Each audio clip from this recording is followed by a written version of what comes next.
bonjour. Bonjour. Merci d'être dans les studios du Figaro. Alors, une petite polémique là qui, hier, a agité pas mal le landerneau politique sur le retour de Tokyo du Premier ministre dans un avion affrété spécialement, 350 000 €, alors qu'il y avait un autre avion de l'armée qui devait le convoyer.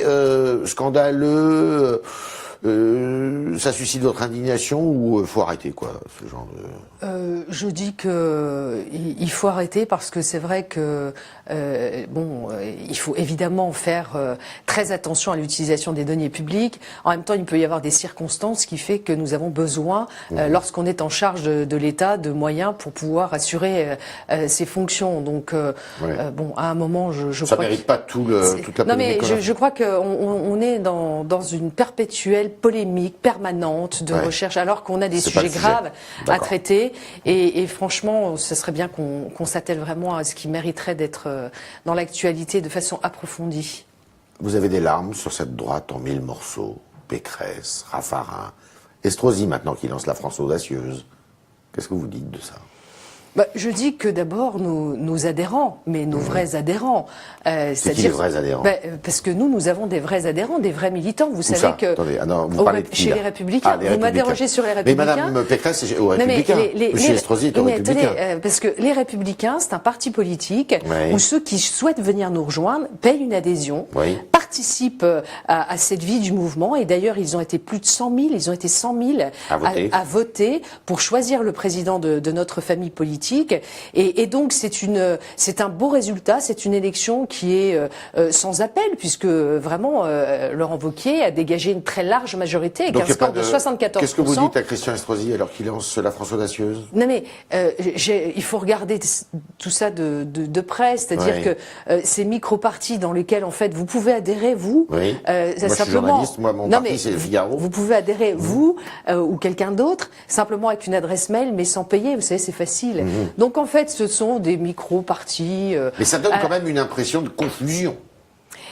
Moi, je dis que par respect pour nos militants, nos sympathisants et par respect pour les Français, on doit pouvoir leur parler clair. Et que toutes les aventures qui consistent à aller marcher seul vers des chemins de traverse... Ce sont des aventures personnelles ? Oui, je le pense. Et quand je regarde... Estrosi, tout ça, c'est Mais vous savez, on a gouverné ensemble. On s'est retrouvés dans les mêmes gouvernements. Et quand je lis aujourd'hui l'interview qu'a donnée Laurent Wauquiez dans la presse européenne sur sa vision... de l'Europe, je vois ni Valérie, ni Christian, ni les autres pouvoir diverger sur ce qui a été dit. Donc en fait, sur le fond, on n'a pas de divergence. C'est un bon président ? Qui ? Wauquiez ? Pour votre parti ? Je le souhaite, je l'espère. Mais moi, j'ai soutenu Laurent. Alors, parce que vous prenez les prénoms. Alors, Christian, Valérie, Xavier, ils disent droitisation du parti, ça, on veut pas. Donnez-moi un exemple. J'aimerais bien qu'on me donne un exemple. Non, le seul élément de langage que j'entends... Il est en train de flirter avec le Front National. Non, mais le seul élément de langage que j'entends, qui est récurrent, c'est notre parti politique, les Républicains, ne doit pas franchir une ligne rouge avec le Front National. Oui, c'est ça. Or, ils étaient tous présents au bureau politique lorsque, au moment des élections présidentielles, nous avons déterminé ensemble la ligne majoritaire de ce bureau politique qui disait quoi ? C'est pour ça qu'il faut sortir du mensonge. J'en peux plus d'entendre ce mensonge. Nous avons dit quoi ? Nous avons laissé la liberté de choix aux électeurs, parce que nous n'avons pas comme ça à imposer des consignes de vote. Et moi, je respecte ceux qui ont voté blanc, que les choses soient claires. Pour ma part, j'ai voté Emmanuel Macron. Mais nous avons... Il aurait pu dire on vote Macron. Mais il qui ? Le bureau politique ? Non, enfin Wauquiez à l'époque. Non, mais le bureau politique. Mais pourquoi dire aux électeurs qu'on leur imposerait de voter Emmanuel Macron, que nous avions combattu quelques semaines avant ? C'est un adversaire politique, Macron, pour vous ? Oui, c'est un adversaire politique. Je ne partage pas sa ligne politique sur beaucoup de sujets. Vous partagez celle de Marine Le Pen ? Il est le président de la République. Non, mais vous m'avez pas laissé terminer ma phrase. Pardon, je voudrais aller jusqu'au bout. Nous n'avons pas donné de consigne de vote, mais nous avons appelé à faire battre Marine Le Pen. Et donc, tout le monde était là. Toutes les personnes dont vous me parlez Congrès étaient présents. Donc il faut arrêter de dire des mensonges. Il faut arrêter de dire des mensonges. Nous avons toujours été clairs sur ce sujet. Nous avons appelé à faire battre Marine Le Pen. Nous ne voulons pas d'alliance avec Marine Le Pen parce que son programme économique est une hérésie pour la France. Oui. Et on voit bien que si nous ne parlons pas des vrais sujets qui intéressent les Français, notamment le sujet de la question migratoire et de lutte contre l'islam radical, c'est ce qui fait monter partout en Europe les extrêmes. Vous êtes, Nadine Morano, optimiste pour les Républicains? Moi, par nature, je suis optimiste et je crois qu'à un moment, vous savez, quand on est dans un parti politique, c'est bien d'y être quand c'est les moments des victoires, mais quand on traverse des difficultés, faut se serrer les coudes. Faut être là aussi. Et donc, je regrette que ceux qui ont bénéficié de l'étiquette des Républicains et qui, à l'époque, se faisaient élire sur cette étiquette, quand ça allait bien, quand il y a des difficultés, on les voit partir un peu ailleurs. Vous regrettez qu'ils jouent un peu les filles de l'air, là, ou Oui, moi, je préfère qu'ils soient tous dans notre famille politique. Je pense que c'est leur vocation. Vous parlez d'immigration. Oui. Mais alors, ce qui est terrible, c'est que Macron, il vous a un peu piqué vos sujets. Sur le plan économique, on a l'impression que c'est une politique de droite. Et là, on entend M. Gérard Collomb qui nous prépare un grand sujet, un grand projet sur l'immigration. Et on a l'impression d'entendre Nicolas Sarkozy. Quand vous écoutez Gérard Collomb, qui sur RTL dit la réalité catastrophique de ce qu'on est en train de vivre en ce moment, avec 95 000 demandeurs d'asile, alors qu'avant on était en moyenne à 60 000 demandeurs d'asile. Vous partagez son observation sur son constat, le constat, il est le bon. D'accord.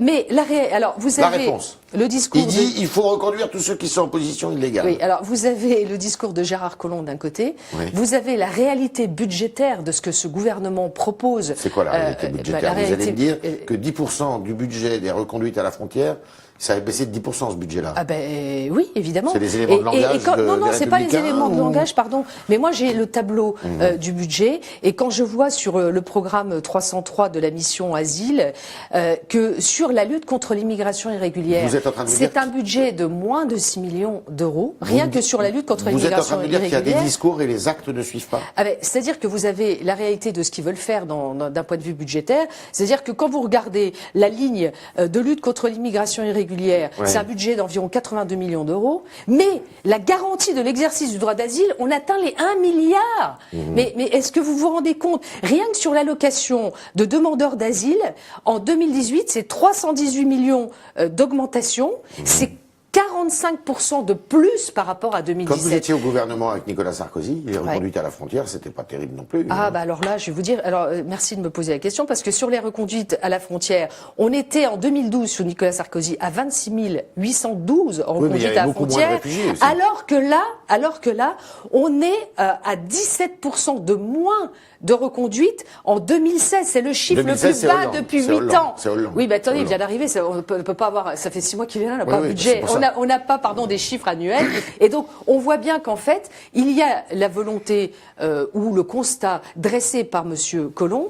Et puis, 48 heures après, vous avez le Premier ministre Édouard Philippe qui, sur le même plateau, sur RTL, vient expliquer que, en fait, non, on va pas regarder qui sont en situation irrégulière, mais plutôt qui on peut aider en demande d'asile. Donc, en fait, il vient quasi s'excuser des propos qui sont tenus par ces gens.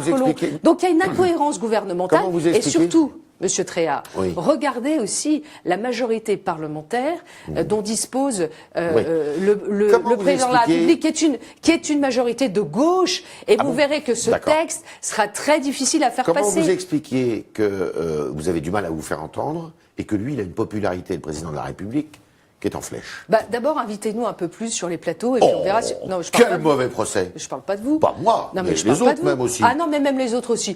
C'est vraiment très difficile aujourd'hui de pouvoir aller s'exprimer. Non, mais si, c'est une réalité. On en parlera. Je donnerai quelques noms. Mais c'est quand même compliqué. C'est quand même compliqué. Des noms. Non, mais franchement, nous, on voudrait. Moi, je suis députée européenne. J'ai été la seule parlementaire française à être allée au sommet Union européenne Afrique. J'ai écouté ce qu'a dit Monsieur Macron Ça lorsqu'il vous s'est convenait, ce exprimé qu'il a au dit Burkina Faso. Non, parce que quand Son il dit discours de Ouagadougou. non, parce que quand il dit que le problème de l'électricité de l'université, c'est le problème du président du Burkina Faso, la réalité, c'est qu'on a vraiment besoin, et c'était le grand chantier que voulait lancer Jean-Louis Borloo. Qu'il l'a fait d'ailleurs, il l'a clos son chantier, oui. Non. Non, bah, enfin, il a mis tout le monde d'accord, et puis maintenant il faut payer, oui, quoi. Non, Il mais faut passer à la caisse. il faut arriver à trouver en 10 ans 200 milliards d'euros. Oui, voilà. oui, En oui. 10 ans. Pour électrifier l'Afrique. Oui. Tant qu'on ne fera pas ça, aujourd'hui, un Africain sur 3 seulement a accès à l'électricité. Tant qu'on fera pas ça, ils viendront Attendez, en Europe. on a une pression démographique. Aujourd'hui, vous avez un peu plus d'1 Bien milliard sûr. d'habitants en Afrique. En 2050, la sont population 2 sera milliards. multipliée par 2. Donc, si on ne fait rien, D'accord. avec en plus la problématique du réchauffement climatique et de cette donnée qu'on essaie de trouver sur les réfugiés climatiques, maintenant on essaye d'avoir on essaye d'avoir, d'un point de vue législatif, ce que pourrait être le réfugié climatique. Mais alors là, ça va être, mais on ne s'en sortira pas. Et les Français, Donc il faut on être en très marre. ferme. Très ferme. Il faut être ferme et humain.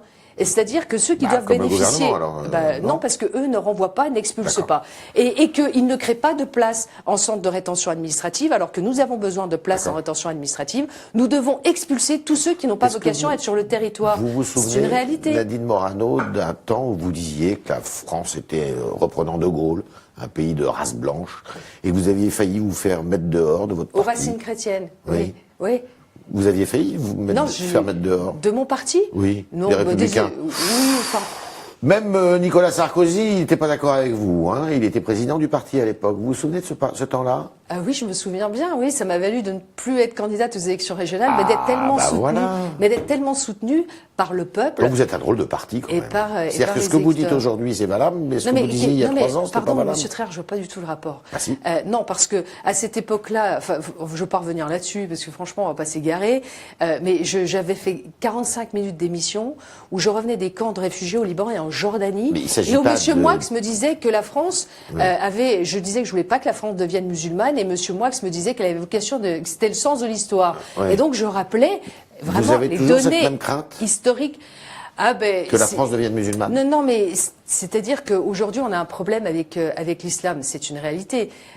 C'est une réalité parce que ça n'est pas organisé sur Avec le l'islam territoire. ou l'islamisme? Avec l'islam. Non, on a un problème avec l'islam. D'abord, D'accord. pourquoi? Parce que nous ne sommes pas en capacité d'avoir, et dans les préfectures, vous pouvez téléphoner dans les préfectures, moi je D'accord. voulais qu'il y ait une commission qui puisse recenser dans chaque préfecture les lieux de culte musulmans. Mais pour protéger À les quelle, à musulmans, quelle fin? Oui, pour les protéger. pour les protéger, et en même temps pour savoir comment elles sont financées et quelles prêches sont faites à l'intérieur de ces D'accord. lieux de culte, voire de ces mosquées. Et tant qu'on n'aura pas réglé ça, alors que nous avons un problème de terrorisme lié à l'instrumentalisation de l'islam, je dis que c'est un problème que nous devons traiter Est-ce en que France. on accuse donc, certains disent, ils portent le parti vers sa droite. Est-ce qu'il faut qu'il change de cap ou est-ce qu'il faut qu'il garde ce cap-là, Laurent Wauquiez? Mais je ne sais pas ce que ça veut dire d'aller vers la droite. Je dis que nous voulons une France qui soit respectée dans ses traditions et dans ses cultures, dans son identité. La France est un pays aux racines chrétiennes. La République est laïque. Chacun peut y exercer son culte, et heureusement, et c'est bien. D'accord. Mais en même temps, on ne doit pas se servir de la laïcité pour détruire ce qu'est la culture française. Donc c'est un combat. Donc vous C'est êtes un pour les combat. crèches, par exemple, dans les mairies? Moi, je suis favorable. Ah ben, vous savez, une crèche n'a jamais fait de mal à personne. Hein, ça se D'accord. saurait. Ouais. Et donc, vous savez, quand on regarde, moi, je suis née en 1963. La loi sur la laïcité a été adoptée en 1905. Et donc, 58 ans après, quand je suis née et quand j'étais petite, nous faisions les sapins de Noël à l'école. Ouais. On y mettait la crèche. Et à Pâques, on faisait même les œufs de Pâques. Mes enfants aussi. Et après, en 1989, soit 84 ans après l'adoption de la laïcité, L'histoire du voile à Creil. et donc, du coup, avec cette histoire du voile à l'école, nous avons commencé à avoir des problèmes et des tensions. D'accord. Et maintenant, mes petits-enfants sont nés en 2000, dans cette époque-là. Ils en font toujours la 2012. crèche à l'école ou- Et c'est pas ça, c'est que maintenant, ils sont nés avec le terrorisme en France. Et moi, c'est pas la France que je veux, D'accord. ni pour vos enfants, ni pour les petits-enfants de tous ceux qui vivent dans ce pays. Nadine Morano sera-t-elle candidate à sa réélection aux élections européennes Oui. dans 1 an et demi maintenant? Oui, Oui. oui. Sur la liste Les Républicains. Oui, mais moi, Vous pourriez peut-être même la conduire, cette liste. Écoutez, après tout. nous verrons bien, mais moi, je suis très attachée à la construction de l'Union européenne. Je vis dans une région à 3 frontières, Oui. qui est la Lorraine. Et on sait Votre Europe, c'est celle de Wauquiez, c'est la même? Oui, j'en ai discuté avec Laurent, évidemment. Nous sommes attachés à la construction européenne, mais nous voulons des frontières extérieures qui protègent. Nous voulons C'est une Europe des nations. une Europe des nations. Exactement. Nous ne sommes pas fédérés.